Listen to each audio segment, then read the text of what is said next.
오늘은 하나님께 짐을 맡기고 살라, 하나님께 짐을 맡기고 살라라는 제목으로 하나님 말씀 증거하도록 하겠습니다. 우리가 이 땅을 살아가면서 이렇게 어려움을 당할 때 그 병이라는 개념이 있고 장애라는 개념이 있습니다.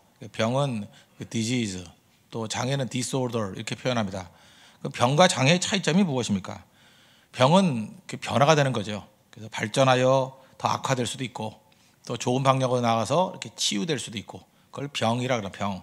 병은 이렇게 변화무쌍한 것입니다. 변화되는 모습이 병입니다. 병든 건 괜찮습니다. 근데 장애라는 건 뭐냐 하면 정지된 상태입니다. 이게 뭐 심하든 심하지 않던 정지된 상태, 이것을 장애라고 얘기합니다. 이 장애는 위험한 거죠. 쉽게 예를 든다 그러면 눈병과 맹인 다른 거죠.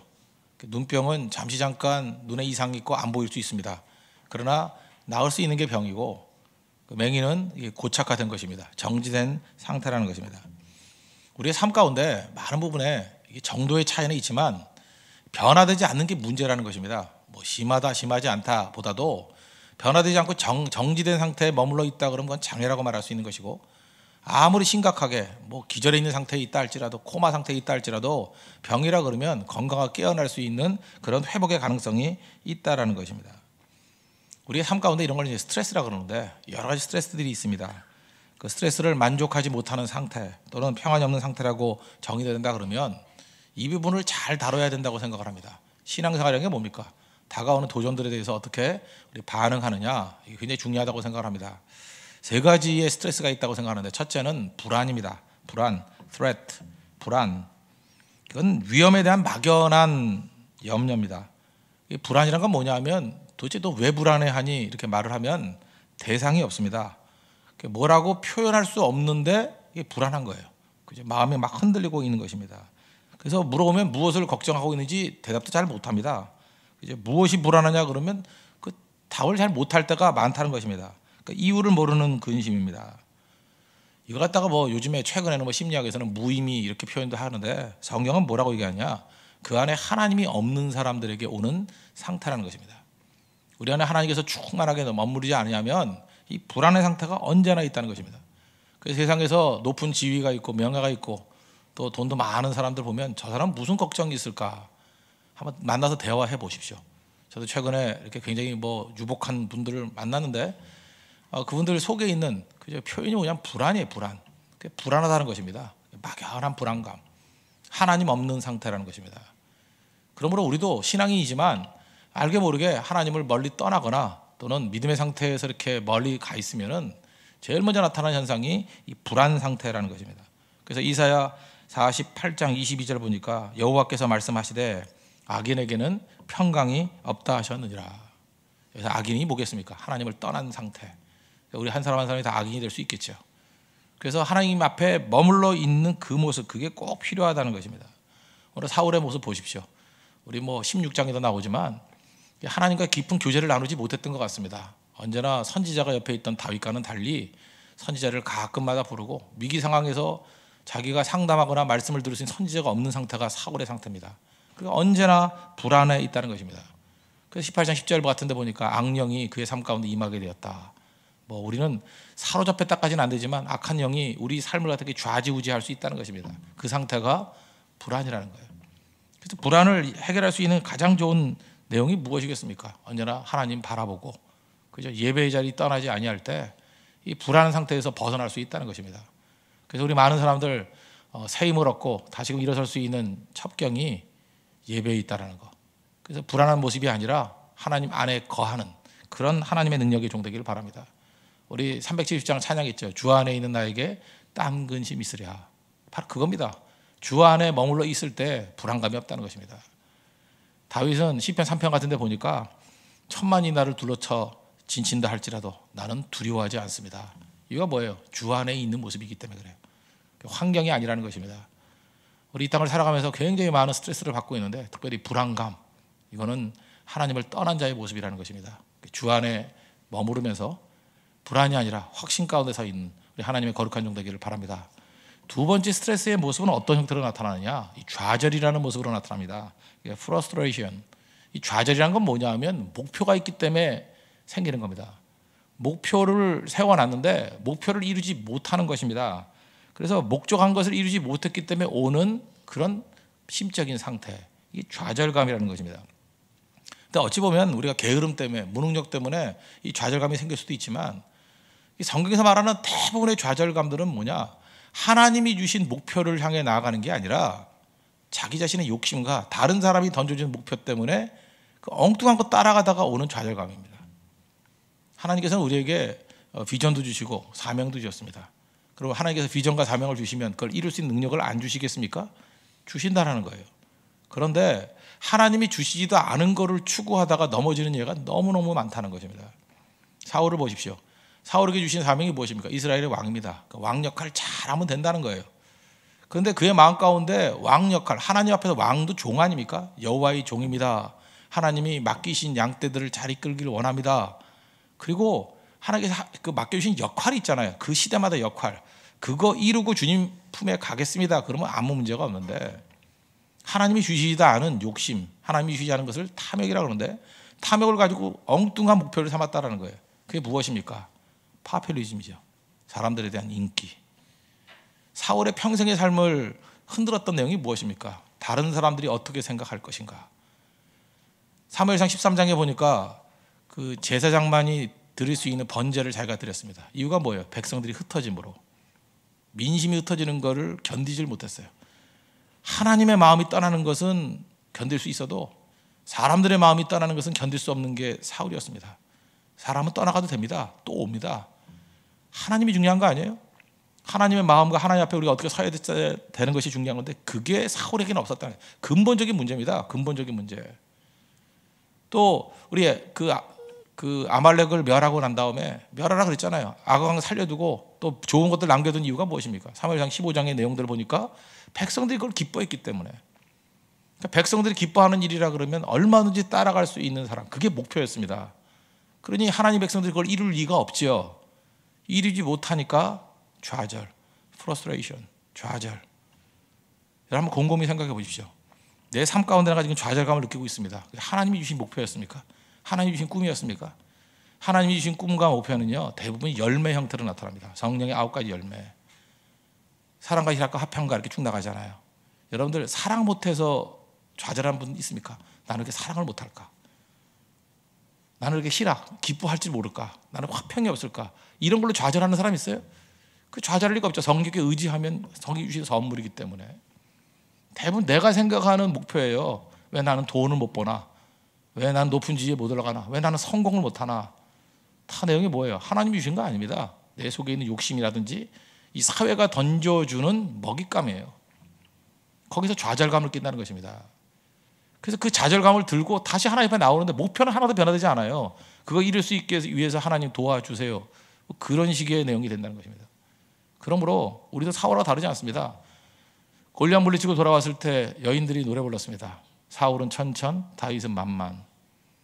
이것에 분노했다 그러는데, 이것에 속이 다 뒤집혔다 그러는데, 이게 사울만의 이야기입니까? 우리 삶 속에서도 날마다 이런 유혹이 온다는 것입니다.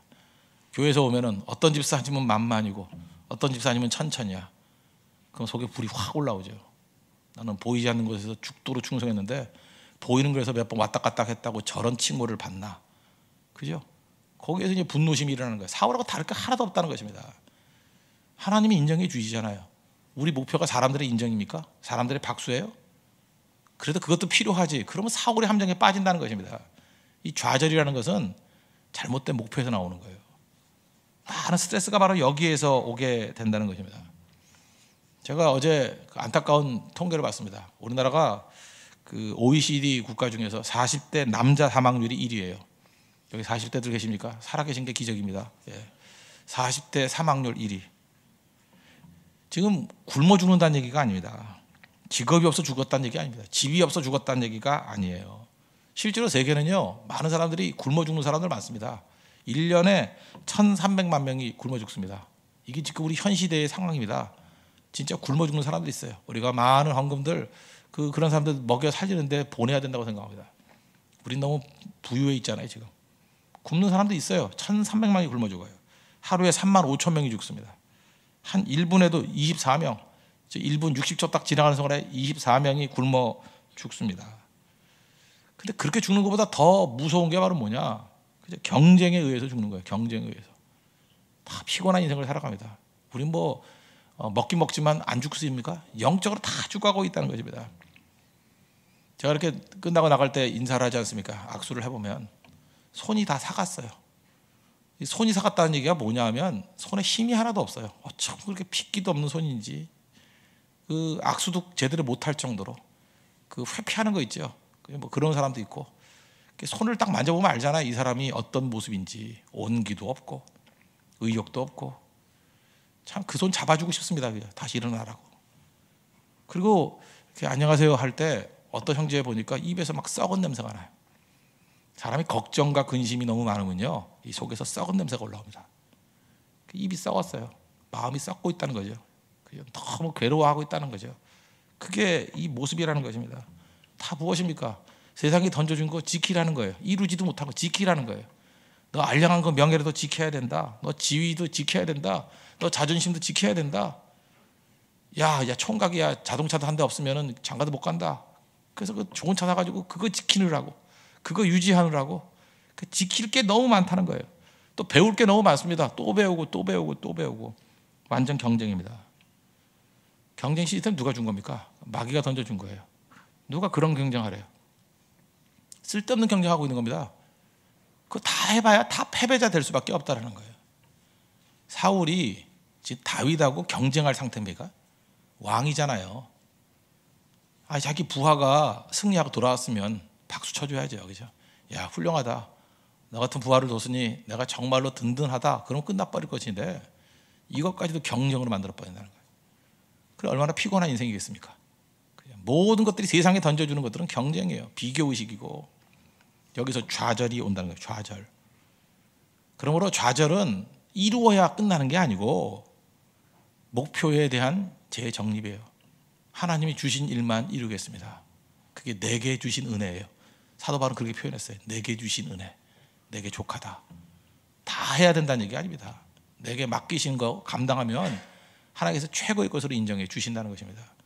오늘도 묵묵히 자기에게 주신 사명과 비전 가지고 충성 다 이루는, 세상 사람들이 뭐라 그러든 간에 그 일 충성 다 이룰 수 있는 성실한 하나님 백성 되는 축복이 임하기를 바랍니다. 세 번째 스트레스는 뭐냐? 첫 번째는 불안이라 그랬고 threat라 그랬고, 두 번째는 좌절, frustration. 그 세 번째는 갈등입니다. 갈등, 이 conflict. 갈등은 왜 생기는 거냐? 이게 두 개의 상반된 목표가 있기 때문에 그렇습니다. 두 개의 상반된 목표예요. 사실은 둘 다 가치가 있으니까 갈등이 생기는 거죠. 뭐 이것도 좋고 저것도 좋고.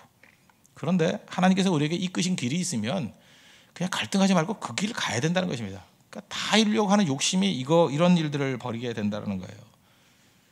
그러니까 왕도 잘하려고 그러고 인기도 얻으려고 그러고, 그러니까 이게 상반된 갈등이죠. 그럴 수 없다는 거예요. 그냥 자기에게 주어진 길을 걸어가면 된다는 것입니다. 그래서 갈등하는 사람들 보면 우유부단하다 그러죠. 우유부단이 뭡니까? 그러니까 미련하게 자기가 얻지 못한 거에 대해서 자꾸 쳐다보는 마음이라는 것입니다. 갈등 중에 최고의 갈등이 뭡니까? 이제 여기 결혼하신 분들 많죠. 결혼한 이후에도 갈등하는 사람이 있어요. 결혼하고 난 다음에 뭐 여자가 하나만 있는 게 아니잖아요. 저 여자하고 결혼할 걸. 뭐 첫 번째가 좋았는데. 여자들이 더 심한 것 같아요. 그죠? 결혼해서 남편을 보니까 아이고 내가 미쳤지 뭐 이러고. 그 돌이킬 수 있는 게 아니잖아요. 하나님이 주신 그 길 아닙니까? 근데 계속해서 갈등하고 있다라는 건 뭐예요? 과거를 쳐다보고 있다는 과거. 그 갈등할 문제가 아니라는 것입니다. 하나님이 맡기신 그 길을 그냥 가는 거예요. 그냥 가는 거죠. 사도행전 16장 같은 데 보십시오. 사도 바울이 아시아로 가려고 그러다가 성령께서 막으셨잖아요. 그죠? 그래서 드로아의 환상을 보고 비두니아로 가려고 해도 막고 아시아로 가려고 해도 막고, 그래서 드로아에서 환상을 보니까 마게도냐로 와라. 그래서 하나님께서 인정하신 길이다라고 해서 그걸로 갔잖아요. 그러면 갈등 없죠. 왜 갈등이 없어요? 어려움이 오더라도 그 길이 하나님의 길이기 때문에 그냥 가는 거예요. 어려움이 있었죠. 빌립보에 갔더니 뭐 많은 사람들이 플랜카드 걸고 환영해 줄 줄 알았더니 아무도 없어요. 그래서 빙빙 돌다가 기도처 있나, 그래서 강가에 갔더니 루디아 만나고, 또 점하던 여인 고쳐지니까 기뻐할 줄 알았는데 감옥에 갇히고. 잘 풀리지 않았습니다. 그럴 때 사도 바울이 갈등했다 그런 얘기 있어요? 도대체 하나님이 이끄시는 길이 이 길이 뭡니까? 그랬어요? 하나님이 이끄시는 길이 평탄하다고 약속한 적이 한 번도 없어요. 고난도 있고 난관도 있고 슬픔도 있고 쓰라림도 있고 안 갈 겁니까? 가는 거예요. 그냥 가는 거. 여러분 신앙생활 할 때 제일 힘든 사람이 뭐냐 하면 갈등하는 사람이에요. 오늘도 여러분 새벽기도 나올 때 제일 힘든 사람이 누구냐? 갈등하는 사람. 새벽기도 갈까 말까. 참 힘든 거죠. 참 목사가 참 행복합니다. 전 갈등 안 했어요. 목사니까 가야 돼요. 무조건. 인생 그렇게 사십시오. 그냥 무조건 가는 인생, 이게 중요한 거예요. 모든 구조를 갈등 구조로 만들지 말고 하나님의 뜻이 무엇이고 나는 무엇을 해야 될 것인가를 결정하지. 갈등이 아니라 결정해야 되는 거예요. 하나님께서 우리에게 결정할 길을 주셨다고요. 사울은 왕입니다. 왕의 길을 걸어가면 되는 거예요. 누가 뭐라든 간에. 근데 사울은 계속 갈등하는 거예요. 계속 갈등. 왜요? 마음에 하나님의 법이 없기 때문에 그렇습니다. 사실은 남 얘기 아니에요. 우리에게도 하나님의 법이 가슴속에 없으면은 밤낮 흔들흔들 한다는 거예요. 왜? 내 자아가 흔들리기 때문에. 그래서 가슴에 하나님의 법을 두고 걸어가는 그런 인생을 살아야 된다는 것입니다. 다윗 보십시오. 다윗이 죄 안 저질렀다는 얘기가 아니에요. 다윗의 평생의 삶 가운데 뭐 있었던 건 죄책감 아니겠습니까? 저는 뭐 밧세바와 간음하고 난 다음에 어려움이 있었다고 생각합니다. 그 선지자가 와서 그러잖아요. 내 집에서 칼이 떠나지 않을 것이다. 하나님의 심판이었어요. 그러고 난 다음에 뭐 압살롬이 또 반란 일으킨 아들이. 그럴 때 저는 그 다윗의 그 멘탈리티를 한번 생각해봤어요. 다윗이 무슨 마음 먹었을까? 그 사무엘하 15장 30절 보니까 감람 산길로 올라갈 때 예수님의 십자가의 길을 이렇게 오버랩 시키죠. 그의 머리를 그가 가리고 맨발로 울며 가며 그와 함께 가는 모든 백성들도 각각 자기의 머리를 가리고 울며 올라가니라. 상상해 봤습니까? 왕인데 맨발로 머리를 가리고 그게 수치라는 거거든요. 수치를 다 당겨가면서 울면서 감람산을 올라갔대요. 사울은 이런 모습이었습니다. 하나님 앞에서 있는 모습 그대로 이렇게 토해내는 거. 이 캔도링 이게 없어요. 캔도링 토해내는 게 없어요. 다윗은 어떻게 생각해요? 이 징벌, 이 수치, 이 어려움 하나님이 주신 거라는 거죠. 그래서 그거 다 수용해요. 그렇지, 내가 범죄하고 난 다음에 하나님께서 이게 허락하신 거지. 그래서 그 피하려고 그러지 않아요. 시므이가 막 저주할 때도 야 놔둬라. 하나님께서 저 사람이 저주 까닭에 하나님이 나에게 선으로 갚으시기를 원한다. 다 수용해버려요. 갈등이 없어요. 하나님이 허락하시지 않은 고난 없다라는 거예요. 하나님이 허락하시지 않은 그런 공격도 없다라는 거예요. 다 수용해버립니다. 갈등이 없어요. 이게 하나님이 정하신 길이다. 그리고 그 자리에서 주만 바라보고 묵묵히 걸어갑니다. 그랬더니 하나님께서 그 과정을 다 겪고 난 다음에 하나님이 주신 게 뭐예요? 이렇게 세워주시잖아요. 우리 인생도 마찬가지입니다. 갈등하는 이유는 뭐냐 하면 우리는 항상 하나님이 인도하는 길은 평탄한 길이라고만 생각을 해요. 우리 인생이 우리 자신의 범죄도 그렇고 또 어떤 때 우리가 아무리 올바르게 서 있다 할지라도 세상이 악하기 때문에 태클 겁니다. 욥의 고난도 있잖아요. 뭐 아브라함은 고난 안 당했습니까? 이삭은 고난 안 당했어요. 다 세상에 오는 고난들이 있다고요. 근데 하나님이 정하신 길이다 그러면 좌로나 우로나 치우치지 않고 그냥 걸어가는 겁니다. 그게 소명이에요. 소명. 그게 사명이고 사명자 되십시오. 자, 우리 교회에서도 믿음이 연약한 사람들이 지금 많이 있는데 연약한 사람들이 붙들어야 게 뭐냐? 여러분 직장에서나 교회에서나 가정에서나 뭐 갈등도 있잖아요. 그때 이게 하나님이 나를 부르신 길이라는 확신이 있죠. 그럼 가는 거예요. 그냥 그대로. 제가 누님이 말씀드렸잖아요. 똥개가 짖어도 경부선은 간다고. 가야 됩니다. 걸음이 있어야 돼요. 걸음. 그냥 계속 걸어가야 됩니다. 새벽기도 나올 때도 여러분 얼마나 갈등이 많겠습니까? 갈등하지 마시죠. 계속 걸어가는 거예요. 그 자리 지키는 거예요. 그럼 거기서 힘이 생깁니다. 힘이. 여러분 그거 아세요? 그 전선 2개를 놓고 이과생들은 알죠? 한쪽에 전류를 강하게 흘려보내면 나란히 전선 2개를 두면 유도전류라고 그러죠. 옆에도 같이 흘러요. 그거 아세요? 예를 들어서 어떤 사람이 한 2사람 정도가 뜨겁게 기도를 해요. 그리고 옆에 있던 사람도 같이 기도가 나와요. 유도전류 같이 가는 거예요. 갈등하는 사람 옆에 가면 같이 갈등합니다. 강력하게 유도전류가 흐르는 사람 옆에 가면 같이 흘러요. 같이. 충성하는 사람 옆에 가면 같이 충성하게 돼 있고요. 우리 세상 갖다가 유도해 가는 존재예요. 이끌고 가는 존재라고요. 갈등하는 존재가 아니라는 것입니다. 잘 보시죠. 악한 마귀가 우리 하나님 백성들을 넘어뜨리는 방법이 무엇입니까? 먼저 하나님을 떠나서 예배를 떠나서 자기 멋대로 방황하게 만듭니다. 그러니까 불안한 거죠. 하나님 없는 자는 불안합니다. 시편 42편에도 보니까 뭐 그러죠. 내 영혼아 어찌하여 네가 낭망하고 어찌하여 네가 불안하여 하는고. 너는 내 하나님을 바라라. 하나님 없는 상태가 불안이에요. 하나님 항상 모시고 예배 가운데 불안이 아니라 확신 가운데 거하는 종 되길 바랍니다. 그리고 두 번째는 뭐예요? 좌절, 잘못된 목표예요. 잘못된 목표. 세상 사람이 던져주는 엉뚱한 경쟁 상태, 뭐 비교 의식, 누가 그런 걸로 좌절하래요? 우린 좌절이는 없습니다. 왜 좌절이 없어요? 하나님이 주신 뜻은 하나님이 이룰 수 있는 능력도 주시기 때문에. 그리고 하나님의 열매는 성공이 아니에요. 내적인 열매지, 성령 열매지. 열매 맺는 겁니다. 고난 속에도 열매 맺을 수 있고요, 평탄함 속에도 열매 맺을 수 있고, 열매는 어느 곳에나 다 맺을 수 있어요. 그게 중요한 거죠. 마지막 세 번째, 갈등입니다. 갈등은 뭐예요? 어떤 때는 두 가지 다 같이 있어 보여요. 그런데 하나님께서 이 길 가라 그러면 그 길 가는 거예요. 잠깐 이것저것 따지지 말고. A라는 남자, B라는 남자 다 믿음 좋고 하나님의 신실한 종이에요. 그렇지만 둘 다 데리고 살 수는 없잖아요. 아시겠어요? 하나님께서 결정해 주셨다고요. 그죠? 그리고 결혼했으면 그 사람 보고 가는 거예요. 마찬가지로 우리 인생 가운데도 하나님께서 여러 가지 할 수 있는 일이 많이 있다니까요. 한국에서 충성하는 것도 하나님의 뜻일 수 있고, 미국에서 충성하는 것도 하나님의 뜻일 수 있죠. 근데 하나님 어떤 걸 길을 결정해 주셨어요. 갈등하지 마십시오. 그게 내게 주어진 길이에요. 걸어가라고요. 걸어가다 보면 하나님이 뜻하실 때가 되면 또 다른 방향으로 이끌어 가시겠지만, 지금 현재는 내가 지금 걷지 않는 다른 길을 쳐다보고 갈등하는 것을 하나님이 원하지 않는다는 거예요. 자기의 길을 걸어가십시오. 그게 소명의 길이고 사명의 길입니다. 그래서 세상이 던져주는 이 스트레스 때문에 넘어지는 인생이 아니라 하나님 안에서, 주 안에서 주께서 주신 능력을 가지고 소명 이룰 수 있는 우리 신실한 하나님 백성 되기를 바랍니다. 예, 기도하겠습니다. 이 시간에 오늘 이 아침에 하나님, 이 3종의 스트레스가 있습니다. 불안감, 좌절감, 또 갈등 다 깨버리고 주만 바라보고 나아갈 수 있는 직선의 인생을 살아갈 수 있도록 인도해달라고 다 같이 하나님 앞에 간구하겠습니다.